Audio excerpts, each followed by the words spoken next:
Hello everyone, welcome to Jiban Saranam Bastov. Chapter 1 Solution Class 12 Chemistry. Chapter 1 Solution. যেহেতু half yearly আহি আছে বা বহু ক্ষেত্ৰত এইচএছৰ কাৰণে এই ভিডিওটো বহুত বেছি ইম্পৰ্টেণ্ট কিয়নো এই ভিডিওত ফৰ্মুলা চাৰ্টখন দিয়া হৈছে আৰু প্ৰত্যেক ফৰ্মুলা ৰিলেটেড গ্ৰাফ এণ্ড প্ৰত্যেক ফৰ্মুলাৰ ৰিলেটেড যিখিনি টাৰ্ম আছে বা কেনে ধৰণৰ কুৱেশ্যন হ'ব পাৰে সেইখিনিও ডিছকাশ্যন কৰা হৈছে গতিকে ভিডিওটো সম্পূৰ্ণকৈ চাবা NCERT class 12 chemistry formula shield all topics plus graphs plus formula first potato আহিল যে important terms পোন প্ৰথমে আমাৰ এতে আছে important terms এতিয়া important terms কিনি আমি চাম important terms কিনি আমি যদি এতে চাও পোন প্ৰথমতে দিয়া আছে solution মানে কি solution is a homogeneous mixture of two or more components অর্থাৎ two or more substance বুলি এতে দিয়া আছে একে কথা substance বা অর্থাৎ চিনি আৰু পানী অৰ্থাৎ চেনি আৰু পানী যেতিয়া মিক্স কৰা হয় তেতিয়া মিঠা চেনি পানী উৎপন্ন হয় অৰ্থাৎ এইটো এটা কি চেনি পানীটো এটা আমাৰ সলিউশন হ'ব এটা সলিউশন নেক্সট আমাৰ ইয়াতে আছে সলিউট মানে কি সলিউট হৈছে এনে এটা পাৰ্টিকুল যেটো কম্পোনেন্ট অৰ্থাৎ সলিউশনৰ যেটো কম্পোনেন্ট কম মাত্ৰাত পোৱা যায় অৰ্থাৎ component present in lesser amount too সদায় মনত ৰাখিবা যে লেস এমাউন্টত পোৱা যায় আৰু বহু ক্ষেত্ৰত এইটো সলিড হ'ব পাৰে বা লিকুইড হ'ব পাৰে বা গেছিয়াছও হ'ব পাৰে নেক্সট আছে সলভেন্ট আছে compound present in larger amount মানে কি যেতিয়া পানী আৰু চেনি আমাৰ মিক্স কৰা হয় তে চেনিটো হৈছে সলিউট আৰু পানীটো হৈছে সলভেন্ট অৰ্থাৎ চেনি পানী কৰিবলৈ তোমালোকে পানী বেছি লোৱা হয় তাৰ ওপৰত অলপমান চেনি দিয়া হয় গতিকে চেনিটো পৰিমাণটো যথেষ্ট কম থাকে গতিকে চেনিটোক এই ক্ষেত্ৰত সলিউট বোলা হয় আৰু যেটো পানী আছে সেইখিনিক সলভেন্ট বোলা হয় এইখিনি বহুতৰ কনফিউজ লাগি থাকে সেইকাৰণে মই এতে এড কৰিছো এতিয়া দিয়া আছে কনসেন্ট্ৰেশন টাৰ্ম ইউজড ইন কেমিস্ট্ৰি অৰ্থাৎ এইখিনি টাৰ্ম আমাৰ ইউজ কৰা হয় কনসেন্ট্ৰেশন টাৰ্ম বিলাক উলিয়াবলৈ যেনেকুৱা ধৰণৰ মোলালিটি হক সেইবিলাকো আমি এতে ডিসকাশন কৰিম এতিয়া তোমালোকে চোৱা যে কনসেন্ট্ৰেশন টাৰ্মৰ ইয়াতে এটা আছে স্লাইড এইখন স্লাইড তোমালোকে চোৱা কনসেন্ট্ৰেশন টাৰ্মস মই ডাঙৰকে বাকসটো বনাই লৈছো যাতে তোমালোকৰ ডিস্টিংগুইশ কৰাত সুবিধা হয় কনসেন্ট্ৰেশন টাৰ্মস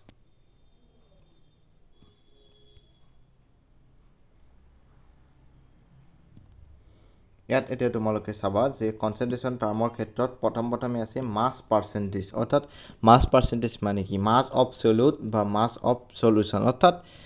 সলিউট বুলি ইয়াতে দিয়া হৈছে যদিও আমি মাস পার্সেন্টেজ আমি কিন্তু সলভেন্টৰ কাৰণেও উলিয়াও সলভেন্ট অলসো ক্যালকুলেটেড অৰ্থাৎ মাস পাৰ্সেন্ট আমি সলভেন্টও উলিয়াও যে ধৰা এটা দ্ৰৱত মইতে কোৱেশ্চনটো লিখি দিছো কোৱেশ্চন এটা আমি কৰো মাস পাৰ্সেন্টৰ এটা দ্ৰৱত 4 গ্ৰাম sugar আছে sugar in 100 ml of solution 100 ml বলে কলে তোমালোকে 4% বলে ডাইরেক্ট आंसर দি দিবা গতিকে মই 200 কৈ দিছো এইটোৰ আমি যদি সলিউশনটো কৰো তে আমি প্ৰথমে লিখিম যে সুগাৰ কিমান আছে সুগাৰ আছে আমাৰ 4% সলিউশনটো আমাৰ টোটাল অৰ্থাৎ গ্ৰেন্ড ওয়েটটো কি টোটাল ওয়েটটো হৈছে 200 ml into 100 যদি আমি ইয়াতে কৰো তোমালোকৰ ইয়াতে ধুনিয়াকৈ তোমালোকে দেখিবলৈ পাইছা যে ইয়াতে আমাৰ 2% আহিব ওকে ক্লিয়াৰ এতিয়া আমাৰ মাস পাৰ্সেন্ট গল ঠিক তেনেদৰে আমাৰ ভলিউম পাৰ্সেন্টেজটো ক্যালকুলেট কৰা হয় total number volume of solute দিয়া আছে কিন্তু সলভেন্টৰো আমি উলিয়াব পাৰো কোনো ইয়াতে দিক্কত নাই বা কোনো ধৰণৰ অসুবিধা ইয়াতে নাই এতিয়া আমি যদি চাও মোল ফ্ৰেকশন এইটো নাচাবা তোমালোকে মোল ফ্ৰেকশনটো ইয়াতে আমাৰ টাইপিং মিস্টেক অলপ খেলিমেলি হৈ গৈছে যদিও তোমালোকে এতে বুজি নাপাবা কিন্তু শুদ্ধই হৈছে মই তো এইটো ৰাপ কৰি দিছো এইটো তোমালোকে চাব না লাগে এইটো তোমালোকে এতিয়াও দেখি আছা মই আৰু অলপ কলা কৰি দিছো এইটো তোমালোকে এটা দেখা নাপাও গতিকে মোল ফ্ৰেকশন যদি আমি উলিয়াব লাগে তেতিয়া হৈছে মোল ফ্ৰেকশনক বুজোৱা যায় কাই এ ৰে অৰ্থাৎ কাই এ মানে হৈছে এটো ধৰা সলিউট অৰ্থাৎ সলিউটৰ যদি কও number of mole of A total mole অৰ্থাৎ টোটাল মোল মানে কি সলিউশন এটাত থাকিব কম্পোনেন্ট সলিউট আৰু সলভেন্ট গতিকে সলিউটটোক আমি যদি এ বুলি বুজাইছো তে সলভেন্টটো আমাৰ নিশ্চিতভাৱে বি হ'ব গতিকে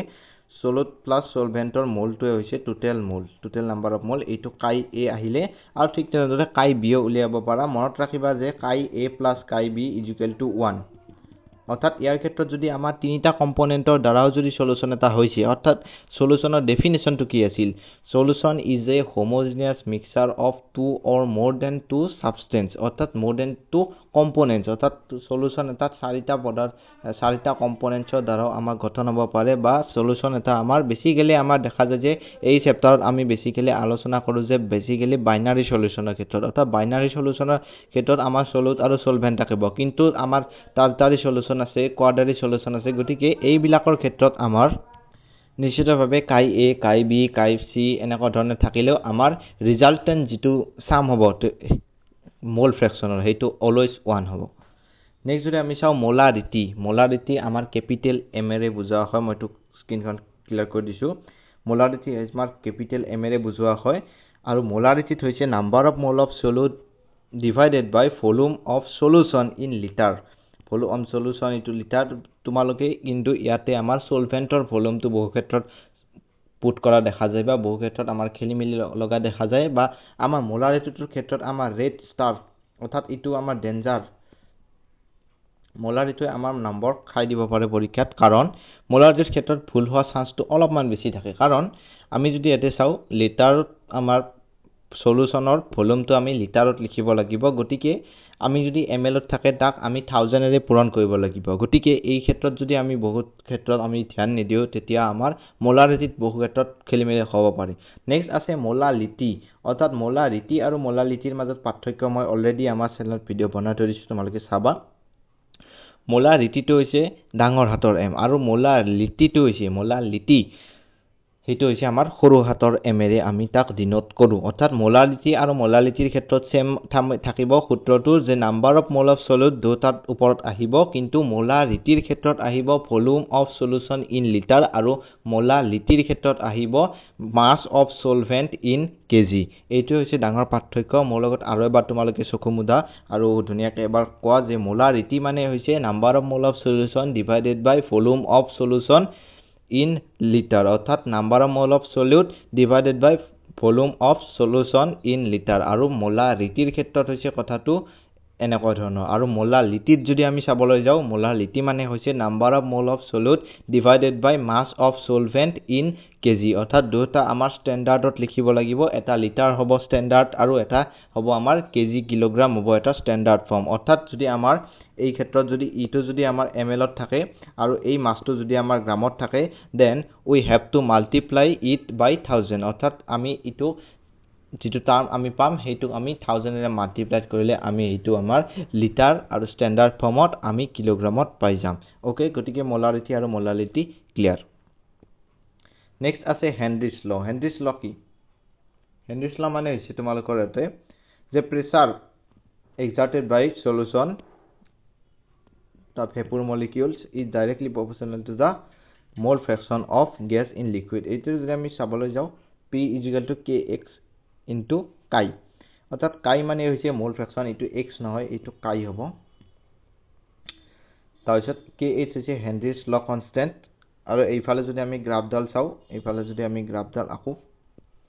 আমি প্ৰেসাৰ আৰু কাইৰ মাজত আমি গ্ৰাফডাল যদি আকো তে এইটো হৈছে স্লোপ এইটো হৈ যাব আমাৰ হেনৰিজ কনস্ট্যান্ট kx ওকে এইটো হৈছে আমাৰ তোমালোকৰ হেনৰিজ ল এইটোৰ ওপৰত বেসিক্যালি কোৱেশ্চন আহি থাকে বা এইটোৰ ওপৰে আমাৰ ৰাউলছ লটো অলপ বেছি ইম্পৰ্টেন্ট হৈ পৰে নেক্সট আছে আমাৰ টপিক ৰাউলছ ল মানে কি প্ৰেসাৰ তোমালোকৰ প্ৰেসাৰৰ টোটাল প্ৰেসাৰ উলিয়াবলৈ ৰাউলছ লৰ ওপৰত বহুতখিনি আহি থাকে বা ভলাটিলিটি অফ বাইনাৰি লিকুইড মিক্সচাৰৰ তোমালোকৰ ক্ষেত্ৰত ইয়াতে আমাৰ ৰাউলছ লটো খাটে গতিকে ইয়াতে আমাৰ কি হৈছে ইয়াতে আমাৰ এটা সলিউশনত যদি pressure of A and pressure of B total যদি আমি কৰিব লাগে স্ট্যান্ডাৰ্ড প্ৰেসাৰৰ লগত টোটাল PA প্লাস PB হ'ব আৰু P0 A আৰু P0 B এই দুটা আমাক পিওৰ স্টেটত আমাক দিয়া থাকিব গতিকে তোমালোকে ডাইৰেক্ট ক্যালকুলেট কৰিলে হ'ব এটা যদি সলিউশন আছে মই এতে অলপ কৰি থৈ দিছো প্ৰেসাৰ অফ A = প্ৰেসাৰ অফ তোমালোকে মই লিখি দিছো PA দেখিছো PA = 100 mm of Hg বুলি লিখিব পাৰা mm of Hg মিলিমিটাৰ মাৰ্কাৰী এইটো তোমালোকে লিখিব পাৰা পিনত বি মই দি দিছো 50 mm of Hg mole fraction of A মই দি দিছো তোমালোকৰ 2/3 নিদিও আমি 3/2 দিও আৰু mole fraction of B মই দি দিছো ইয়াতে তোমালোকৰ এটো অলপ খেলি মেলি হ'ব mole fraction টো যেহেতু টোটাল টো অলপ বেছি হ'ব গতিকে মই লিখি দিছো 5/3 লিখি দিছো আৰু mole fraction of মই B দি দিছো 2/5 ওকে ক্লিয়াৰ গতিকে এইফালে যদি আমি P total আমি যদি ক্যালকুলেট কৰো P total যদি আমি ক্যালকুলেট কৰো তোমালোকে এটা চাবা P total যদি আমি ক্যালকুলেট কৰো ইয়াতে 100 into 3/5 plus 50 into 2/5 হ'ব অর্থাৎ 100 রে আমার 5 ক আমি 5 এর যদি 100 হরণ কৰো 20 into 3 60 plus এইফালে আমাৰ 60 plus 20 is equal to 88 তৰ বলিও কেতিয়াবা আমাৰ আহে 88 নহয় 80 হ'ব তৰ বলিও কেতিয়াবা আমাৰ দিয়া থাকে প্ৰেসাৰৰ ইউনিটটো 12 টো থাকে বা কিছুমান ক্ষেত্ৰত mm of Hg পাই যাবা গতিকে এনেকুৱা ধৰণে কোৱেশ্চন ফ্ৰেম হ'ব Raoult's law ক্ষেত্ৰত আছে ideal and non ideal solution আছে তোমালোকৰ ইয়াতে আৰু ideal solutionৰ ভিতৰতো ideal থাকিবই তাৰ পিছত আমি non ideal solutionক আৰু দুটা ভাগত বিভক্ত কৰা হয় non ideal solution which give our positive deviation and non ideal solution which give negative deviation from Raoult's law এতিয়া ideal solution হৈছে এনেকুৱা ideal solution যিবিলাকে আমাৰ Raoult's law follow কৰে Raoult's law obey কৰে আৰু যিবিলাক হৈছে Raoult's law obey নকৰে সেইবিলাক হৈছে non ideal solution গতিকে ইয়াত আমাৰ ক্ষেত্ৰত আমাৰ ideal solutionৰ ক্ষেত্ৰত হ'ব এইটো আমাৰ HS 2025 ত আহি গৈছে এইটো তোমালোকৰ কোৱেশ্চন নম্বৰ 1 টো আছিল HS 2025 আৰু বহুত বেছি এইটো কোৱেশ্চনক লৈ খেলি মেলি হৈছিল যেটো both অপচনটো নাছিল কিন্তু অপচন A আৰু B দুটাই হৈছিল গতিকে দুটা দি আহিব লাগিছিল তেতিয়া সম্পূৰ্ণ নম্বৰ পাইছিল গতিকে আইডিয়াল নন আইডিয়াল সলিউশনৰ ক্ষেত্ৰত ভলিউম মিক্সৰ এইটো নাথাকিব তাৰ পিছত পজিটিভ ডিভিয়েশন আমাৰ নেগেটিভ ডিভিয়েশন এইখিনি আছে পজিটিভ আৰু এতিয়া আমাৰ বহু ক্ষেত্ৰত দেখা যায় যে পজিটিভ আৰু নেগেটিভ ডিভিয়েশনৰ কিছুমান আমি কিন্তু কথা মনত ৰাখিব লাগিব এতিয়া পজিটিভ ডিভিয়েশনৰ ক্ষেত্ৰত পজিটিভ মই এতে লিখি দিছো এতিয়া আমাৰ পজিটিভ ডেভিয়েশন আৰু এটো আমাৰ নেগেটিভ ডেভিয়েশন পজিটিভ ডেভিয়েশনৰ ক্ষেত্ৰত আমাৰ সলিউট আৰু সলভেন্ট ইন্টাৰেকশনটো স্পেসিফিক্যালি আমাৰ উইক হ'ব আৰু নিজৰ মাজত বন্ডিংটো অলপ ষ্ট্ৰং হৈ যাব বা ইকুৱেল আমি লিখিব পাৰো A interaction and BB interaction এইটো আমাৰ সেম হৈ যাব নেক্সট আমি যদি নেগেটিভ ডেভিয়েশনৰ ক্ষেত্ৰত চাবলৈ যাও নেগেটিভ ডেভিয়েশনৰ ক্ষেত্ৰত AB ইন্টাৰেকশন টু গ্ৰেটাৰ দেন হ'ব বা সলিউট সলভেন্ট ইন্টাৰেকশন টু আমাৰ গ্ৰেটাৰ দেন হ'ব অৰ্থাৎ ষ্ট্ৰং হ'ব নেগেটিভ ডেভিয়েশনৰ ক্ষেত্ৰত তোমালোকে এতে লিখা আছে আৰু তাৰ তুলনাত আমাৰ সলিউট বা সলভেন্ট ইজ টু ইন্টাৰেকশন টু আছে সেইটো আমাৰ উইক হৈ যাব ওকে এতিয়া আমি আগবাঢ়িছো নেক্সট টপিকলৈ কলিগেটিভ প্ৰপাৰ্টিজৰ আছে তোমালোকৰ ইয়াতে কলিগেটিভ প্ৰপাৰ্টিজ কি দিয়া আছে ৰিলেটিভ লয়াৰিং ইন ভেপৰ প্ৰেছাৰ তোমালোকে সূত্ৰবিলাক খুব ভালকৈ মনত ৰাখিবা n2 হ'ব কাই2 মানে হৈছে এইখিনি তোমালোকে জানাই যে elevation in boiling point depression in freezing point osmotic pressure য'ত আমি এইটো টেম্পাৰেচাৰ আমাৰ সদায় কেলভিনত আমি দিম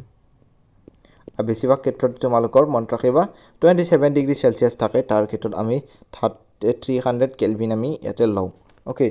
এইখিনি ক্ষেত্ৰত হৈছে আমাৰ কলিগেটিভ প্ৰপাৰ্টিজ অৰ্থাৎ এজিওট্ৰপিক মিক্সাৰ বা কলিগেটিভ প্ৰপাৰ্টিজ এইবিলাক আমি ফৰ্মুলা বিলাকত ধুনিয়াকৈ চাই থবা এটা কলিগেটিভ প্ৰপাৰ্টিজ মানে হৈছে properties depends on the relative number of particle of non volatile solute in solution অৰ্থাৎ নাম্বাৰ অফ পাৰ্টিকেল যদি ইনক্ৰিজ কৰো আমাৰ কলিগেটিভ প্ৰপাৰ্টিও ইনক্ৰিজ হৈ যাব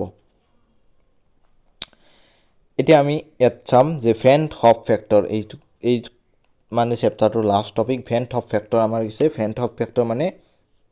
আমি যদি ইয়াতে চাবলৈ যাও ভেন্ট হফ ফেক্টৰৰ কথাটো আমাৰ ইয়াতে ধুনিয়াকৈ দিয়া আছে যে নন ইলেক্ট্ৰোলাইটছৰ ক্ষেত্ৰতো আমাৰ ভেন্ট হফ ফেক্টৰ কিমান হ'ব নন ইলেক্ট্ৰোলাইটছৰ ক্ষেত্ৰত আমাৰ ভেন্ট হফটো তাৰ পিছত আমাৰ ইলেক্ট্ৰোলাইটছৰ ক্ষেত্ৰত কেনেকৈ আমি ক্যালকুলেট কৰিম বা তোমালোকৰ এছ'চিয়েটেড সলিউটৰ লগত আমি কেনেকৈ ক্যালকুলেট কৰিম সেইবিলাকে আমাৰ স্ট্যান্ডাৰ্ড স্টেটত আমাৰ দিয়া হয় আৰু ইয়াত যদি আমি চাবলৈ যাও ইয়াত তোমালোকৰ ফেণ্ট ফেক্টৰ আইডিয়া আছে অবজাৰ্ভড কলিগেটিভ প্ৰপাৰ্টিজ বা divided by calculated colligative properties এইটো এটা সূত্ৰ নেক্সট আমাৰ সূত্ৰটো দিয়া আছে total moles of particle after dissociation divided by mole of solution up before dissociation অৰ্থাৎ আফটাৰ আৰু বিফোৰৰ ক্ষেত্ৰত কি হয় সেইটো আমি ইয়াতে চাবলৈ পাৰো এতিয়া আমি এটা আইউলিয়া এটা সূত্ৰ আছে তোমালোকৰ ইয়াতে বহু ক্ষেত্ৰত দেখা যায় যে মই তে ধুনিয়াকৈ লিখি দিছো যে ডিসোসিয়েশনৰ ক্ষেত্ৰত আমাৰ ঠাই দিয়া হয় ডিসোসিয়েশন এই যে মনত ৰাখি থবা ডিসোসিয়েশনৰ ক্ষেত্ৰত আমাৰ দিয়া হয় 1 plus n minus 1 into alpha alpha is a degree of differentiation তাৰপিছত এসোসিয়েশনৰ ক্ষেত্ৰত দিয়া হয় এসোসিয়েশনৰ ক্ষেত্ৰত যেহেতু প্ৰডাক্ট কমি যায় তাই 1 minus এইফালে আমাৰ দিয়া হয় 1 minus 1 by n into alpha এইটো আমাৰ দিয়া হয় তাৰপিছত এবনৰ্মেল মলাছ মাছটো তোমালোকৰ ইয়াতে আছে যে এবনৰ্মেল মলাছ মাছটো তোমালোকৰ colligative property as shown by dilution solution এইবিলাকো তোমালোকৰ ইয়াতে পৰে গতিকে এইখিনি হৈছে আমাৰ ফালৰ পৰা দিব পৰা এটা ফৰ্মুলা শীট বাকি যদি চেপ্টাৰটোৰ ওপৰত তোমালোকৰ ডেফটত যদি আন্ডাৰষ্টেণ্ডিং লাগে তেতিয়া তোমালোকে ধুনিয়াকৈ ভালকে তোমালোকে চাব লাগিব এতিয়া তোমালোকৰ ইয়াতে দিয়া আছে ৰাউছ ল গ্ৰাফ বিলাক কেনেকৈ হয় এইটো তোমালোকৰ আইডিয়াল সলিউশনৰ গ্ৰাফটো এটা ক্লোজড গ্ৰাফ হ'ব আইডিয়াল সলিউশনৰ ক্ষেত্ৰত অলপ বেলেগ হ'ব এইটো p to টেল হ'ব নেগেটিভ ডেভিয়েশনৰ ক্ষেত্ৰত এনেকৈ হ'ব ৰঙাৰে আঁকি দিব লাগিব এনেকৈ হ'ব ঠিক তেনেদৰে পজিটিভ ডেভিয়েশনৰ ক্ষেত্ৰত এনেকৈ হৈ উঠি যাব গ্ৰাফডাল গতিকে এনেকুৱা ধৰণৰ কথাবিলাক তোমালোকে এনচিআৰটি বুকত ধুনিয়াকৈ পাই যাবা ধুনিয়াকৈ পঢ়া বাকি কোনো ধৰণৰ টেনচন ল'বলগীয়া কথা নাই গতিকে ইম্পৰ্টেন্ট টাৰ্মিনলজিৰ পৰা আৰম্ভ কৰি আমি সকলোখিনি সূত্ৰ কভাৰ কৰিবলৈ ট্ৰাই কৰিছো chapter 1 solution NCERT class 12 chemistry গতিকে 100% তোমালোকে বুজি পাইছা বুলি মই আশাবাদী আজিৰ ক্লাসটো এইখিনিতে সমাপ্ত কৰিছো থ্যাংক ইউ সো মাচ পৰৱৰ্তী ক্লাস বিলাকো আমি সোনকালে তোমালোকলৈ আগবঢ়াম